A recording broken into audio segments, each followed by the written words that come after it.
Jayabaya adalah seorang raja Kediri yang memerintah sekitar tahun 1135 sampai 1157, yang terkenal karena ramalannya, terkenalnya karena tersirat namun akurat di era sekarang. Salah satu ramalan paling terkenal dari Jayabaya adalah pembelahan Pulau Jawa menjadi dua. Ramalan ini dihubungkan dengan aktivitas vulkanik Gunung Slamet yang tersebar di 5 kabupaten di Jawa Tengah, yakni Brebes, Banyumas, Purbalingga, Pemalang, dan Tegal. Menurut ramalan tersebut, letusan Gunung Slamet akan menyebabkan Pulau Jawa terbelah, menciptakan parit yang menghubungkan pantai utara dan selatan Jawa. Meskipun cerita ini telah tersebar luas di kalangan warga Banyumas dan sekitarnya, dan dikaitkan dengan ramalan Jayabaya, tetapi hingga saat ini mitos ini belum dapat dibuktikan secara jelas. Selain meramalkan pembelahan Pulau Jawa, Jayabaya juga menyatakan dalam ramalannya bahwa banjir bandang Anandindi, yang diartikan sebagai banjir yang akan melanda di mana-mana, bahkan hingga tenggelamnya Pulau Jawa. Ramalan Jayabaya juga mengindikasikan terjadinya bencana besar yang akan menimbulkan banyak korban. Ramalan ini menyinggung banyak peristiwa tak terduga di masa depan, termasuk ketidakpastian cuaca. Ramalan tersebut tertulis dalam beberapa naskah antara lain Serat Jayabaya Musarar, Serat Pranitiukya, dan lain sebagainya. Selain itu juga disinggung di Babat Tanah Jawi. Salah satu tulisan Jayabaya tentang bencana alam adalah sebagai berikut.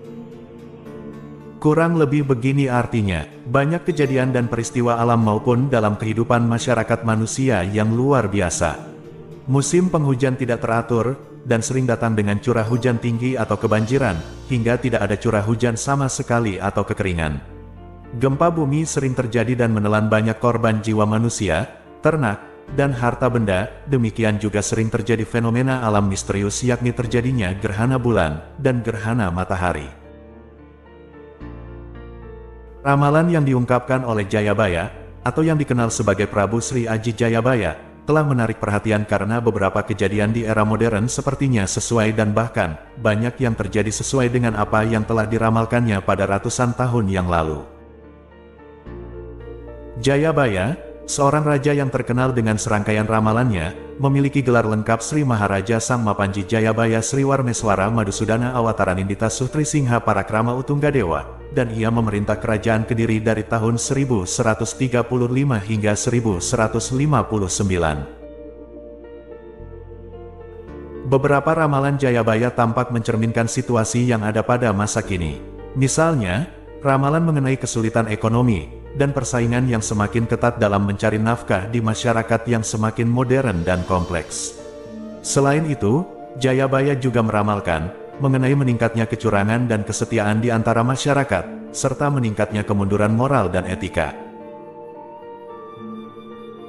Ramalan lainnya seperti anak berani melawan bapaknya dapat diartikan dalam konteks pergolakan politik atau sosial di mana generasi muda menantang otoritas yang sudah mapan.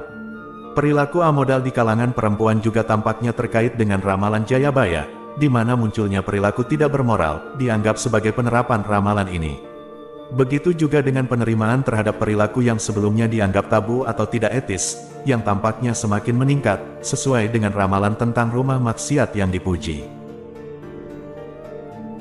Kesenjangan sosial dan kemiskinan yang masih menjadi masalah di Indonesia juga tercermin dalam ramalan Jayabaya, yang menyebutkan bahwa banyak orang lapar dan telanjang.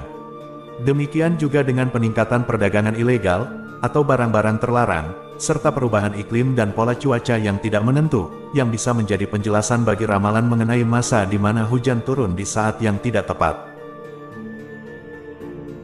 Penting untuk diingat bahwa meskipun beberapa kejadian tampak sesuai dengan ramalan Jayabaya, interpretasi terhadap ramalan tersebut bisa bervariasi dan beberapa di antaranya mungkin merupakan kebetulan semata. Berikut juga, ramalan Jayabaya tentang Satrio Wirang dan Satrio Piningit. Prabu Jayabaya Raja Kediri menyebut setiap gunung Slamet bergemuruh, Satrio Wirang bakal muncul. Apalagi status Gunung Slamet salah satu gunung api aktif, yang hingga saat ini masih menyisakan sejumlah misteri. Ramalan Jayabaya seperti dikutip dalam sejumlah buku, menyebutkan jika Gunung Slamet menunjukkan tanda-tanda akan meletus, maka di saat itu akan hadir Satrio Wirang. Tokoh ini bukan nama, tapi julukan bagi seseorang dengan sifat-sifat tertentu. Satrio Wirang dikatakan akan muncul setelah Satrio Piningit memenangkan pertempuran dengannya. Satrio Wirang akan kehilangan banyak pasukan karena pada akhirnya dia kalah.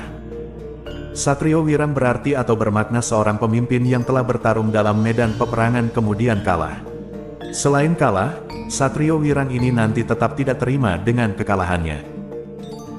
Dikisahkan juga pada Babat Tanah Jawi, Satrio Wirang kemudian mengajak ke pengikutnya untuk menjegal pemimpin sang pemenang dalam peperangan tadi. Ada banyak versi dari Satrio Wirang ini. Dari sudut pandang tertentu Satrio Wirang adalah korban, sedangkan pada sudut pandang lain, Satrio Wirang bagaikan sosok jahat yang kalah bertarung. Versi pertama menyebut Satrio Wirang memang tidak sepopuler tokoh Satrio Piningit, karena dalam kehidupannya selalu difitnah.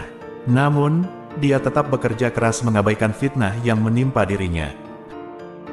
Hati dan kehidupannya sudah terbiasa dengan fitnah dan cemooh. Dalam sudut pandang lain, Satrio Wirang dikatakan setelah kalah justru merecoki yang menang. Kemudian satu persatu para prajuritnya yang ikut dalam peperangan akan meninggalkan Satrio Wirang.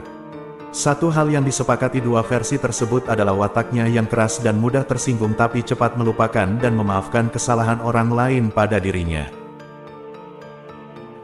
Rangkuman Hastamitra tentang suluk dalam kitab Jayabaya mengatakan, Satrio Wirang muncul dalam lakon pewayangan Parikesit. Munculnya Satrio Wirang dan sosok pemimpin layaknya Brawijaya ini disusul kemunculan 4 pemimpin yang mendampingi Brawijaya dalam memimpin dan membangun negeri ini. Dua versi ini juga punya tandingan. Ada yang meyakini Satrio Wirang adalah Satrio Piningit. Dia seorang satria yang dipermalukan karena fitnah. Dia tersimpan dalam sejarah Nusantara dan akan muncul kembali bila waktunya sudah tiba. Dia merupakan Satrio Pinili atau sosok terpilih yang dikehendaki rakyat dan direstui oleh para leluhur Nusantara. Namun terlepas dari kebenaran ceritanya, legenda letusan Gunung Slamet selalu menyimpan misteri. Sulit diterjemahkan tapi menarik dituturkan. Semoga bermanfaat. Terima kasih.